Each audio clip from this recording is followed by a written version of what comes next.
So far on this series, I've been sharing anime which, while I haven't rewatched them in a long time and I can't vouch for them being as great as I remember them being, I nonetheless have lots of positive memories, positive feelings towards them, and would generally recommend them to others. Even if I can't totally vouch for their quality, I know that they had enough of a profound effect on me that they're worth recommending anyways, just in case they might have a similar effect on you. That's not the case this week. Dot Hack is a franchise with which my involvement is perhaps largely regrettable. And I'm gonna tell you straight up, because I think there's a lot of people with a lot of memories of Dot Hack who remember it being good or who remember being into it, and I assure you, Dot Hack was never good. I don't think there's probably a single installment of the series that is outright good. There's some that are okay. Most of it's terrible. And I do think that a lot of people who maybe remember being into the show or remember having wanted to be into the show or any of the part of the franchise, you might have fond memories of having seen it. But unless you have some very specific memories of the series, unless you're someone who it really affected you in some kind of personal way and you can remember what that is, if you just kind of have the vague sense that you liked Dot Hack, you probably will hate it if you revisit it. Because that's the way I would have felt for a long time. I liked Dot Hack a lot at the time that it was airing, but I truly believe that all of the reasons that I enjoyed the series were very shallow, that I was deliberately ignoring many of the show's faults in order to enjoy it because I wanted to enjoy it, and that in retrospect there is nothing worthwhile about it whatsoever. In many ways, Dot Hack is the original Sword Art Online. The original anime series aired not too long before the first SAO book was written, which has always led me to believe that SAO may have been ripping off Dot Hack on some level, because the whole novelty of Dot Hack was that it's about an MMORPG, a genre of game which was only really starting to become popular in the late 90s and early 2000s. There had been plenty of media and indeed anime based around video games in general, or inspired by video games, but Dot Hack was taking on this brand new concept, this MMORPG, this global community of playing a video game. And when I was a kid, that was the coolest idea imaginable, because I couldn't actually play any MMORPGs. Dot Hack came out on Cartoon Network in I think 2003, so I was about 12, and I didn't even understand how to play computer games at all, much less connect one to the internet. Most of them involved monthly payments at the time, which I obviously couldn't make as a kid. It just wasn't as widely understood and easy to access of a thing as it is now. Like, no young people these days appreciate how easy they have it in terms of free-to-play games. Because for me and my brothers growing up, we would have loved to play any MMORPG. It does not matter if it was good or not. Anything that was an online game would have been so fucking cool. And by the time they started making lots of free-to-play games, my youngest brother Shade was able to get into them, but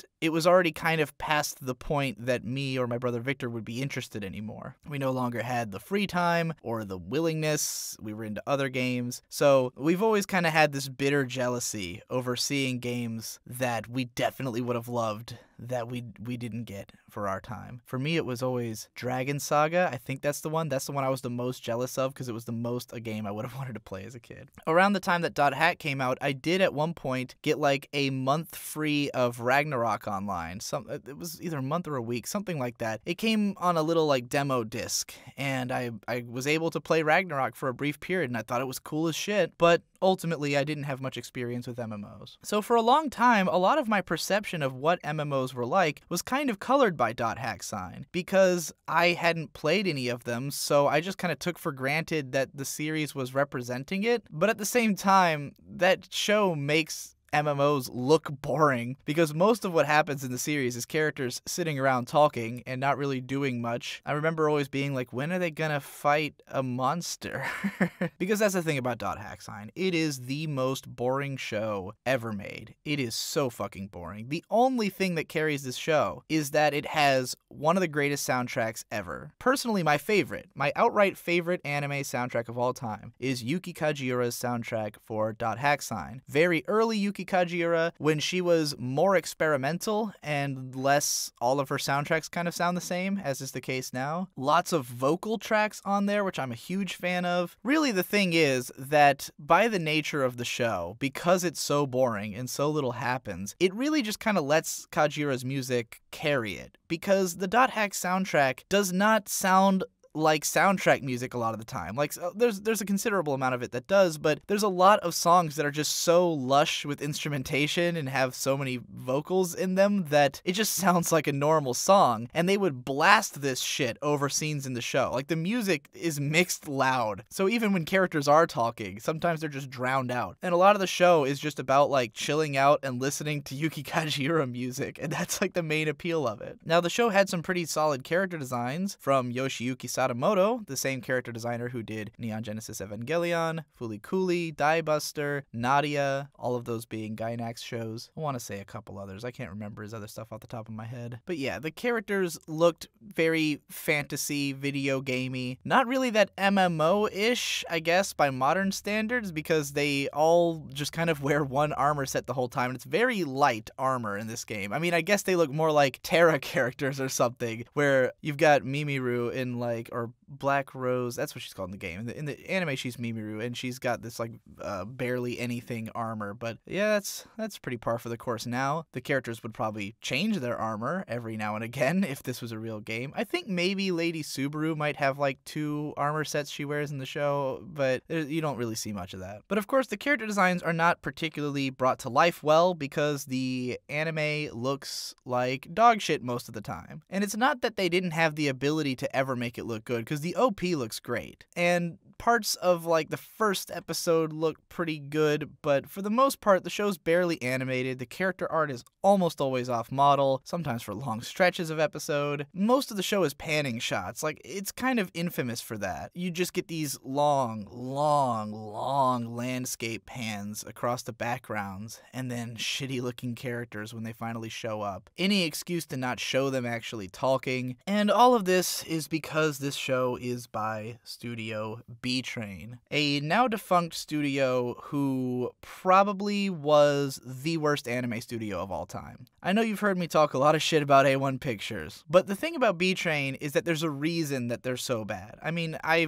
think there's reasons A1 Pictures are bad too, but with A1, they can every once in a while throw 1,000 darts at a dartboard and maybe hit a bullseye, or at least get into the 10 range. With B-Train, the problem's more fundamental, because the idea of the studio is that it was supposed to be a hospital for animators. Basically, the guy who ran the studio, he had gotten into an accident one time, and while he was in the hospital, he came up with this idea to have a animation studio that's basically meant to, like, train people up, or to just be a relaxing place that's not that serious, I guess. Most of the animators there were like newbies, people who were being trained to eventually work for Production IG, because B-Train was a subsidiary of Production IG, which is a hilarious irony, because IG is considered, especially in the 2000s, to have been like the greatest animation production studio, and B-Train is like the worst. Now, mind you, some of their shows were really popular, because they made great marketing decisions. First of all, Yuki Kajiura did every soundtrack for all their shows after the great success of Dot Hack, and they had a lot of stylistic flourish. Personally, I found most of it to be horribly misguided, but the show Noir got pretty fucking popular, and Dot Hack was obviously a multinational success. Some of their other shows were hit and miss, but personally, I just can't get past how fucking bad the animation is in all of their shows. And just the goofy directing, because the guy who ran the studio, the guy who started this whole hospital for animators thing, he directed everything they did. And they have even told stories themselves of stuff like the meetings where they came up with the plot for Madlax, where they all got drunk and came up with some bullshit. So that's the kind of atmosphere we're talking about here. It's like a hangout studio or something. And most of their projects were original, so they only had a couple of adaptations, and those were also dog shit. But here's the thing. What made me so frustrated about B-Train, and for a while I ran a blog called I Hate B-Train, which I started in 2011 and ran for about a year. Mostly I ragged on Madlax, I ragged on a few episodes of Dot Hack, and the blog kind of unceremoniously faded faded away. But the reason that B-Train was such a thorn in my side in particular is because they were doing shows specifically in genres that I cared a lot about, such as Yuri and Girls with Guns, two of my favorite things. They had this sort of unofficial trilogy where they had Noir and then Madlax and then El Cazador de la Bruja. I don't know how to pronounce that. But all three of them were about a pair of girls with guns with some Yuri overtones on an adventure. And they're all very bad, in my opinion. I know a lot of people really like Noir. I'm sorry if you love Noir. I cannot stand it. I remember I watched like 7 episodes, I was really bored, and then there was a fight scene, a gunfight scene, where you hear the sound effects of people getting shot, and then you see people fall over, but they didn't animate muzzle flashes on the guns, they didn't animate people, like, impact wounds or blood, they would just fall over. Couldn't take it. So .hacksign was kind of the original of all this, because this was a show that I obviously wanted to love because it's about MMORPGs, something I was deeply fascinated with as a kid, and so this show comes about and I'm just like enraptured in it. And I watched this shit every single week. It aired on Cartoon Network. I believe it was part of the Saturday block that they did briefly that no one seems to remember but me. But there was this block that they had for just maybe less than a year, maybe like 6 months, probably however long it took to run .hacksign. And it was leading up to Adult Swim on Saturday nights, starting from like 7 p.m. up until I think midnight. No, when did 11? That's when they started Adult Swim back then. They later pushed it up to 10. So it was like 7 to 11. They'd run a bunch of anime shows and action stuff. Like Samurai Jack was thrown in there, but most of the rest was anime. They had G Gundam, Rurouni Kenshin, SD Gundam Force, I think might have been in there, and .hacksign. And I would talk about .hacksign in forums and stuff. The thing I most remember about my forum time with .hack is I know I was discussing the show, but mostly just I would just say like, yeah, I think it's great. You know, other people would say it's boring. I would just be like, no. I mean, I did think it was boring, but I wanted to like it so badly that it didn't matter. Like,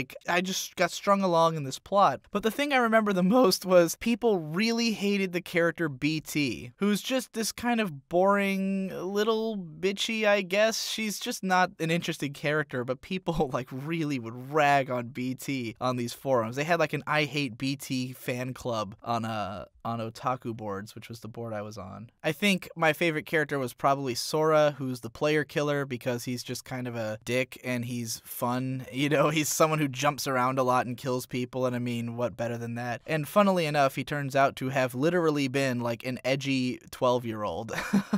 Because that's the thing about .hack, is that all of it is a mystery box. It's a classic J.J. Abrams style mystery box. Leads you along forever, hoping to find out what the fuck is going on. But unlike a show like, say, Lost, which has amazing characters who you care about deeply because each of their episodes pulls at your heartstrings and really makes you want to know more about them, the characters in .hack are not even likable. They're not even cool, interesting characters. Most of them you don't know jack shit about them, and the show meters out information at the slowest possible rate. So you've got Tsukasa, the main character, and the deal is that in the first episode, Tsukasa finds out he cannot log out of the game for some reason. And that's the central mystery. Why the fuck can't Tsukasa log out? And Tsukasa gets himself into trouble with people because he's an antisocial dick and just generally has trouble communicating. Other people get interested, mostly to get shunned. Everyone's trying to figure out what's going on. We lead into a bigger plot. You've got these groups that I guess they're the Silver Knights. I don't know if they're admins or just a guild who has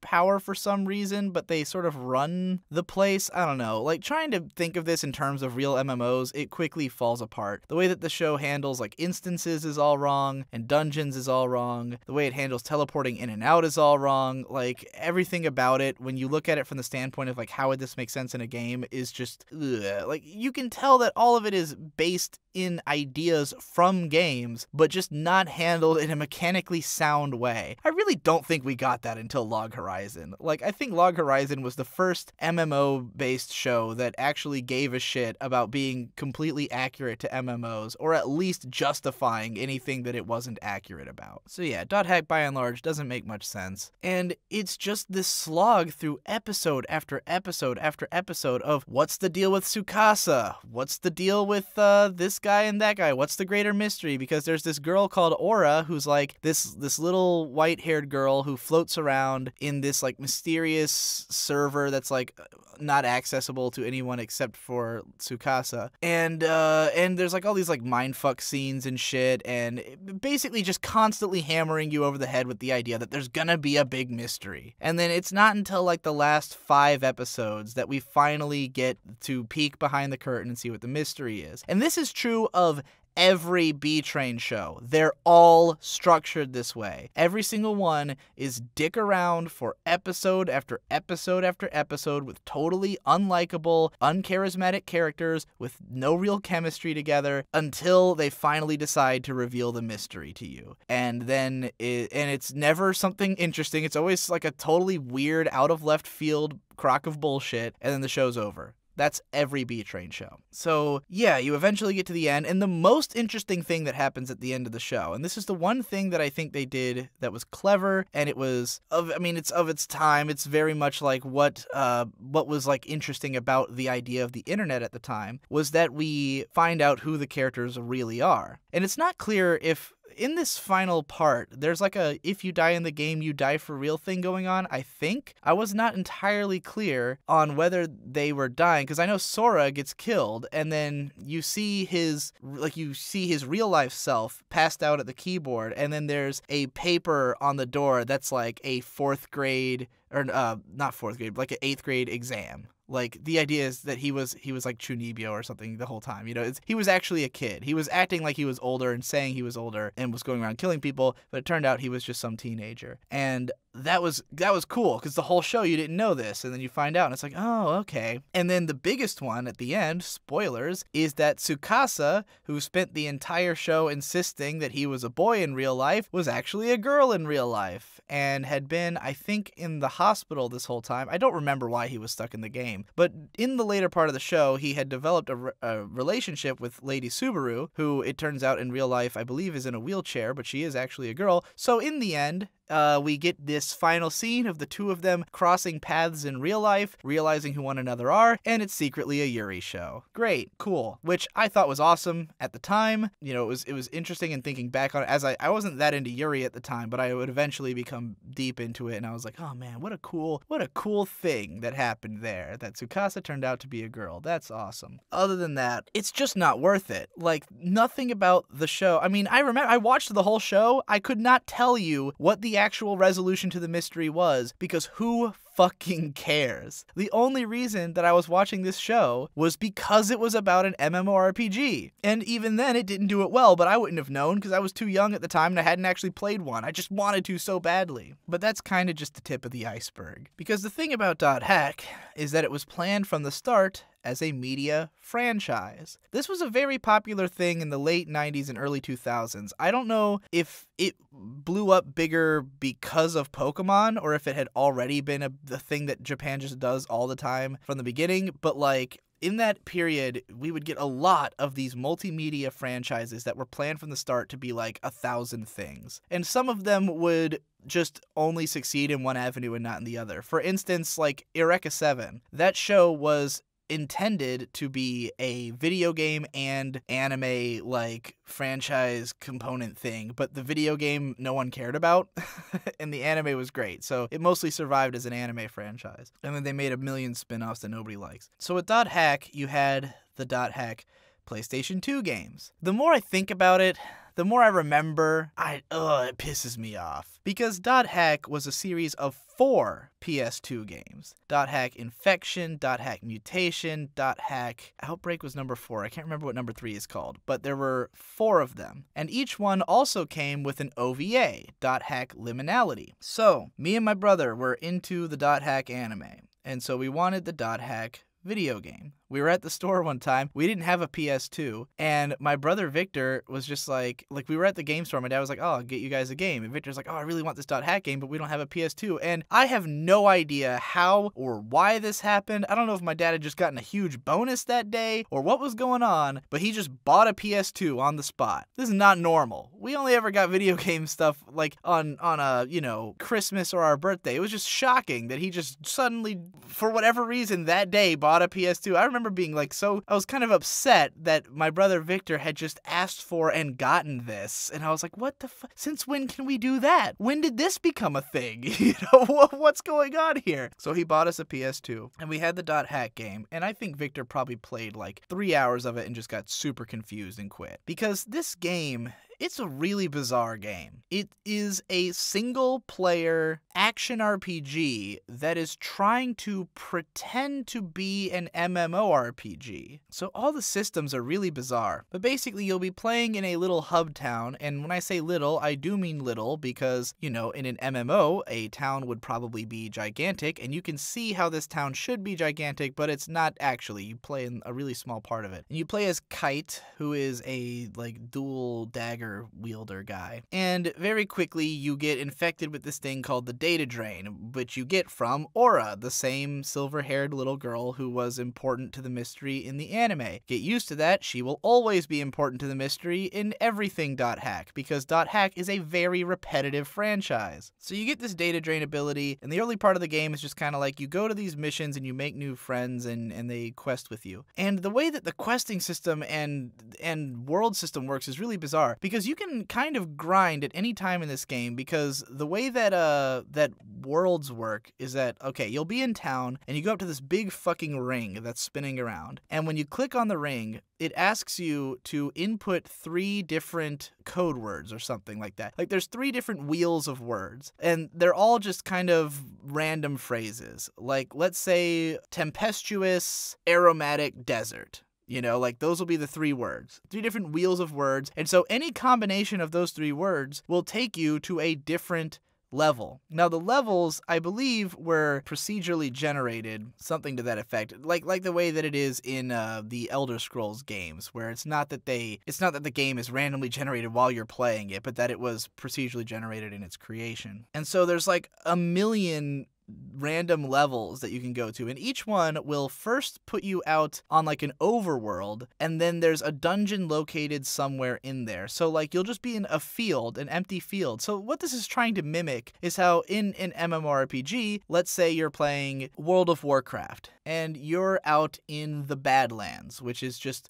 some area, like some part of the country where there's a bunch of quests you can do and monsters running around. And then somewhere in there is an entrance to a dungeon, which is an instance, and then you go in there and you fight a bunch of enemies and then fight a boss. So Dot Hack is doing that, but with a single player game.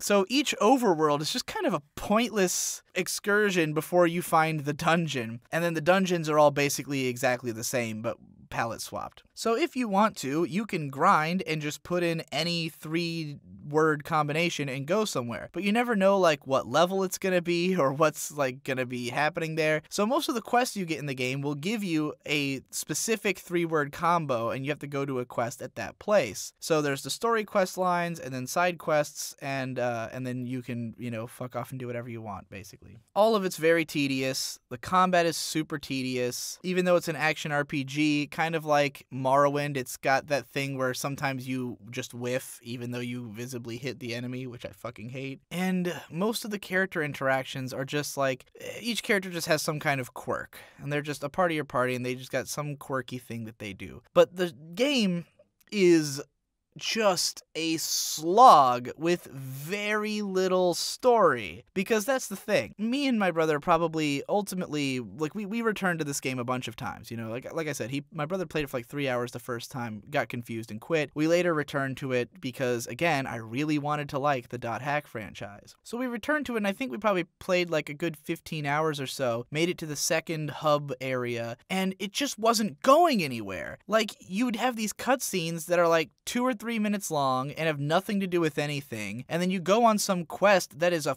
fucking hour. You have to go through this dungeon forever, and if you die, you restart the dungeon, if I remember correctly. So it's a huge pain in the fucking ass. Like, you couldn't save in a dungeon, so you had to go all the way back through, and you never know how long it's gonna be, because they're all different lengths, and so sometimes you just suddenly find yourself in a long-ass dungeon compared to what the last one was. And so it was just so fucking frustrating to go on this long-ass fucking quest and then come back and there's no advancement in the story. Because remember, this is 4 games. Now, if you're thinking it's 4 games because they had such a giant story that they wanted to tell, that it was going to span 4 whole games. You're kidding yourself. This is .hack. It's going to string you along a boring mystery that it gives you no information about until the very end. Now, thankfully, we never got through the first game because it was so boring and such a slog, and no matter how badly we wanted to love that game, it just was not happening. And thank God, because I would have probably wasted money on 3 more .hack games. Now, granted, I could have later resold them for incredible amounts because they're all rare now and they are fucking expensive as shit. So what's really funny about this, though, is that I never saw the end of the game. Now, the game's canon, it turns out, will be far more important to the overall franchise canon than the original anime.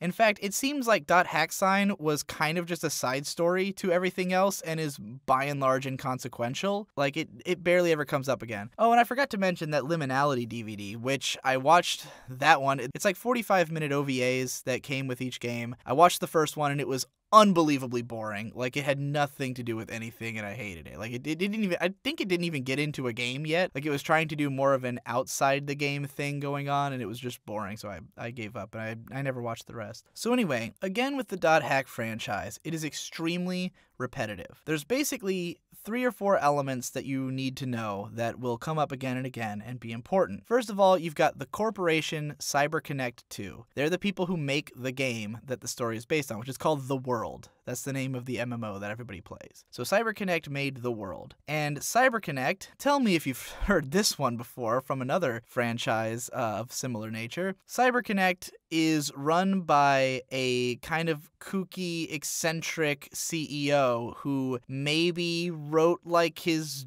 daughter into the code and that's what Aura is or something, and he's evil. CyberConnect, it's a company who they're behind everything. There's a conspiracy. They are a conspiracy company. That's a good way of putting it. So anytime that something's going on in the game, it's always the result of CyberConnect. Everything always goes back to them and kind of goes back to this CEO. But you don't learn most of that in, like, none of that really matters in .hack sign. It only comes up later in the game. I don't even think they mention the CEO himself in the games. It's just that CyberConnect is behind the conspiracy. And Aura is an AI existing in the game who has all these crazy powers and basically kickstarts any adventure in this universe. Then you also need to know that the main characters, Kite and Black Rose, because this franchise is repetitive as shit, it just keeps reusing their designs as like somehow they are iconic. So anyways, around the time of these games coming out, shortly after the anime had come out, they also released a manga series called .hack Legend of the Twilight. Now, .hack Legend of the Twilight is sort of a punimoe, cutesy, fun, comedy, fan service spin-off thing. Legend of the Twilight is much more like of its time, what was like maybe more otaku oriented, like it's just a cutesy fun thing. And I had picked up volume 1 pretty early into my .hack fandom and I had enjoyed it. In fact, I think .hack Legend of the Twilight was probably the one that I enjoyed the most because it was just fun. It was just a goofy, fun time with characters who were actually likable. Not that they were in any way deep or interesting, but they had personality and they weren't just like moping around or sitting around talking at all times. They had motivations. But basically, it's about a brother and sister who are, they're definitely in love. It's the way that the manga presents it is like, this is like the most fucking siscon thing in the world, even though it never really addresses that fact, but like it's they're definitely in love. They might have even been cousins or something who call each other brother and sister. I don't remember, but they had been separated. Like, they grew up together, they were really close, but I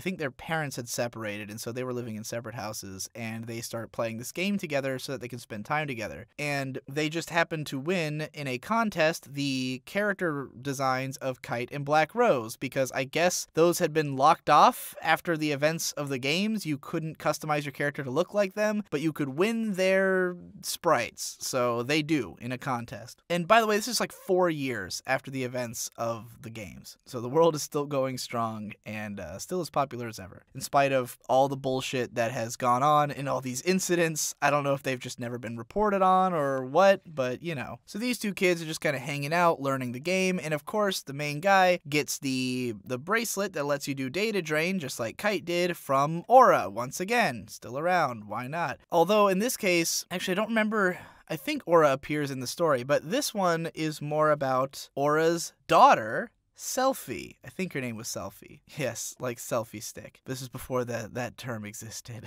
Basically, the Kite and Black Rose clones and their little group of friends that they develop in the early chapters end up finding this little girl who turns out to be an AI, and also I guess she's Aura's daughter. I don't know how an AI has a daughter. Do not ask me these questions. I do not know the answers. And because of their run-ins with the Crimson Knights, who are basically always just assholes, like in every incarnation of this, of .hack, the Crimson Knights are just a bunch of obstinate dicks, which I guess is accurate if they're supposed to be moderators, because that's what most moderators are. But yeah, they're a bunch of obstinate dicks who take the game way too seriously. Actually, everyone takes the game way too seriously. And the thing about the manga, I eventually got volumes 2 and 3. It's a 3-volume thing, and it starts to develop a serious storyline in volume 2, and it gets just really nauseating. Like, I was reading this when I was 13. I had a pretty fucking high tolerance for corny bullshit, you know? Like, a lot of the anime I liked had corny bullshit in it, but this went too far. There's a part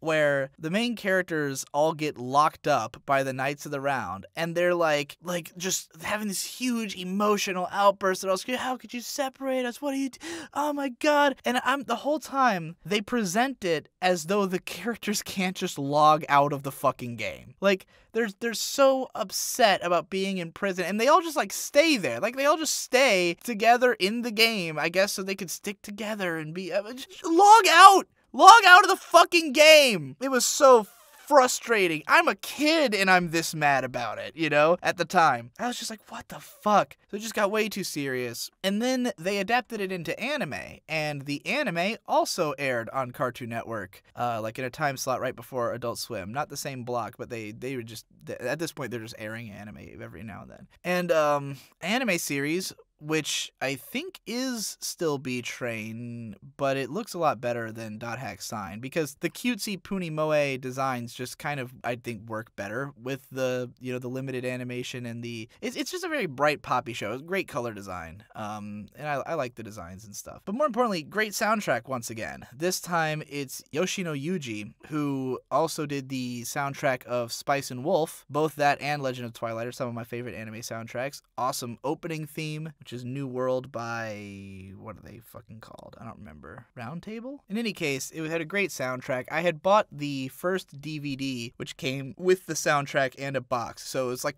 I think one of the first anime soundtracks I actually owned physically, and I'd listen to it all the time. But the anime was ultimately pretty dog shit. And the thing is that it's not even just that the manga wasn't that great to begin with, but the anime also changes a bunch of things, and I didn't like that. It truncates the story to fit it better into the amount of time they had, and there's just so much. Oh, I remember the main characters' names now because I'm about to make this complaint. They would scream each other's names constantly. It was Shugo and Reina, and like the whole last episode is just them like you know, they're getting separated, like Reina's getting taken away. Shugo, Reina, Shugo, Reina, Shugo, Reina. Exactly like the Inuyasha Kagome problem that Adult Swim had made fun of in their commercials once. Like, yeah, it's god, it was obnoxious as shit. Of course, I'm talking about the dub. I had never seen the sub, but I'm sure it's just as bad about that. It's just a thing in certain anime. I don't know which writers are responsible for this. Like, this is literally why I dropped the show Kudao Phantom Memory, which was like a 2004 or 5 Bones show where it was about a pair of sisters named Kudao and Kurisumasu. She had named her little sister Christmas because her happiest memories were of Christmas. She had to name her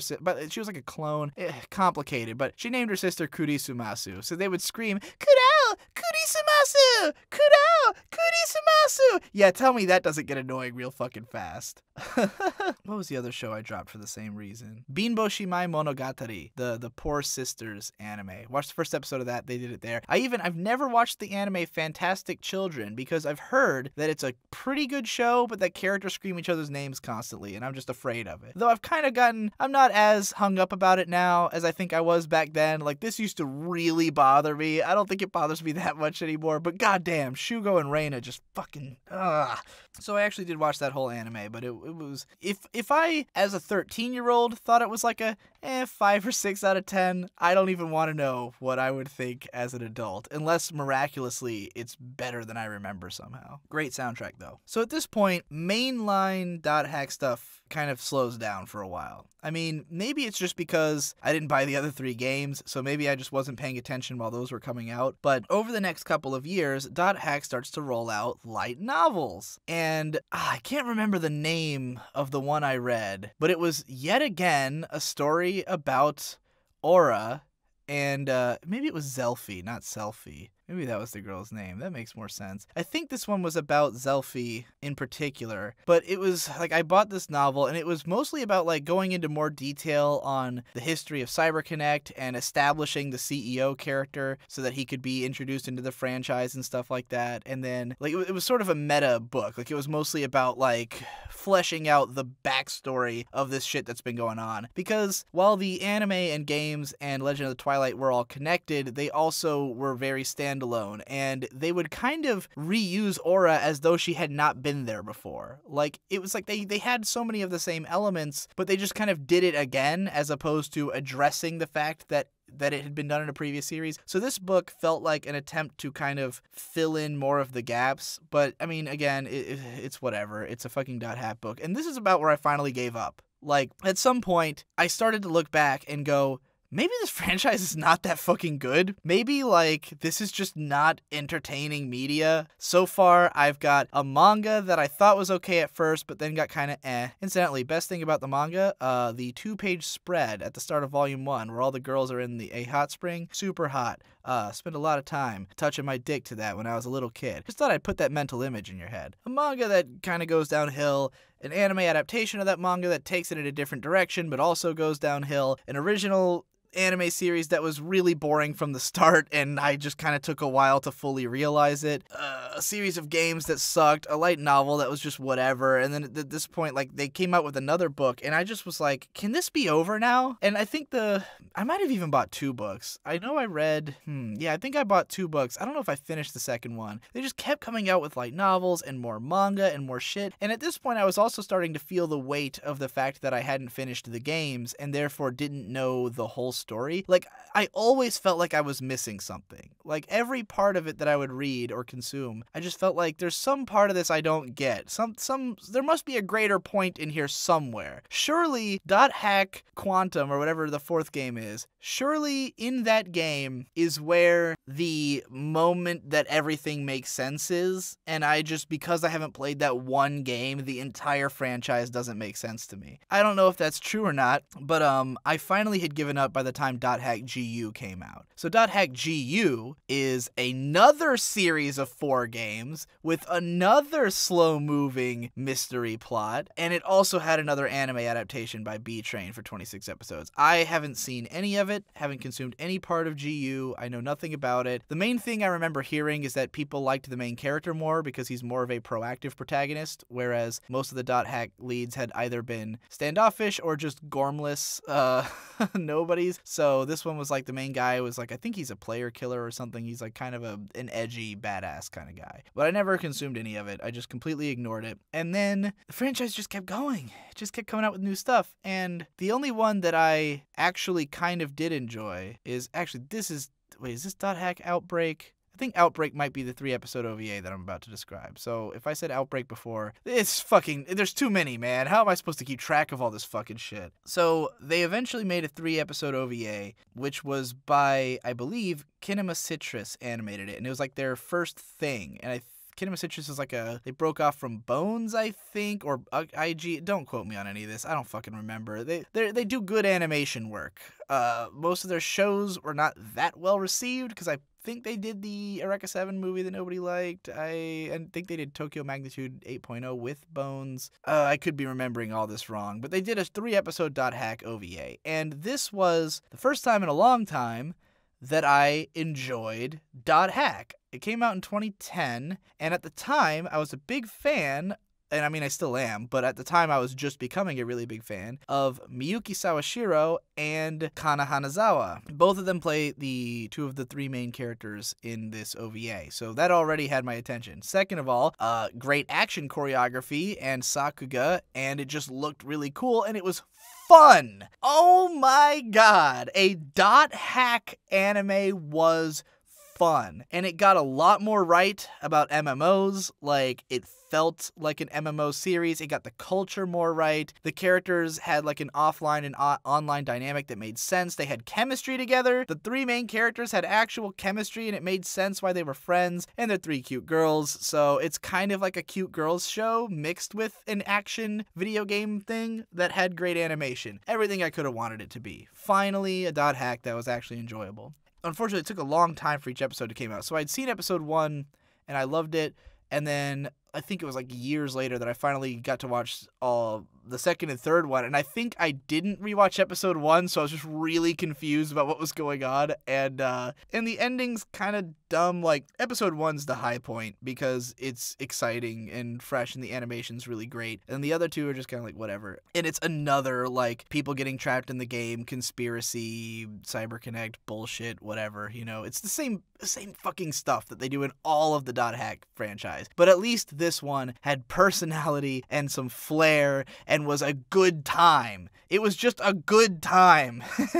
So, like, even though ultimately I would say that it's probably like a 6 out of 10 OVA, like, it's nothing special. It's not something that everyone should seek out. It's mostly worth watching for good animation and some fun characters. Like, it's still far and away the best Dot Hack thing because it's actually enjoyable and doesn't just string you along for 26 fucking episodes wondering what the mystery is. You have a reason to care about these characters enough that you want to watch them while you wait for the mystery to play out, and you don't even have to wait because it's only 3 episodes. They distilled everything that was good about the franchise, and that's the last thing I remember coming out of it. I don't know if there's been more Dot Hack stuff since. I'm sure there's probably been more supplementary materials and stuff. Eventually, the novels started disappearing off shelves. It's not really around anymore. It's not in circulation. You know, for a long time, I would go to Barnes & Noble and I'd keep seeing another new Dot Hack book, another new manga, and now they're all gone. So, as far as I know, the franchise is pretty dead. I think there might be plans to bring it back or something that I've heard rumors about, but who the fuck knows?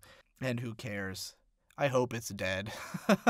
It deserves to be dead. And we've got Sword Art Online now, so who even needs Dot Hack, am I right? So the moral of this story is, thank God for Log Horizon. Thank God someone delivered us from this madness, this hell that has been the existence of MMORPG anime for the last 15 years. And this is why I want everyone to appreciate the catharsis I felt when I watched Log Horizon. Because I'll admit that out of all the anime that I've got in my favorites list that I give 10 out of 10s to, Log Horizon is the most uneven. It is the least masterpiece of a show out of the ones that I really love. Because if you go back and watch any random scene from Kill La Kill or K-On! Or Ghost in the Shell standalone complex, well, maybe not any random scene from that show, but if you go and just select an episode of one of those and watch it, you're going to have a great time. Like, those are all just tightly made, great, excellent shows. I can't say that about Log Horizon. There's definitely a lot of boring stretches. There's parts that just aren't that interesting. It's not super tightly written or anything, but the sheer catharsis, the sheer beauty of finally getting an MMORPG show that did it right was just so gratifying. Because after a straight decade and a half of Dot Hack, which just totally, like, I mean, what's the most important thing about a video game? That it's fun, you know? And, like, MMOs are fun in a unique way. They're not fun in the way that Ninja Gaiden is fun. It's not fun in a way that you're, like, running around, killing people, swinging swords. Oh, I'm so cool, Metal Gear. Oh, Metal Gear Rising is what I meant. Not regular Metal Gear. But, like, it's not that kind of fun. But it is fun. Like, there's a reason you play these games, because they have interesting tactical elements and an interesting community element and all these different things. And Log Horizon actually understands that. It understands why MMOs are fun. They're not fun because you're Kirito, a lone badass, taking out the final boss in a death game. You know, like, the only reason SAO is exciting at all is because if you die in the game, you die for real, which is not the appeal of an MMORPG. The only reason .hack is at all interesting is because it strings you along with a mystery that you want to know the answer to, which is not inherent to the appeal of an MMORPG. Log Horizon understands why these games are fun, captures it, expands on it, and forms a narrative out of it. It's fucking genius. And that's why I love that show so much. It delivered me from this hell. Anyway, that's all I have to say about .hack. What a fucking miserable time.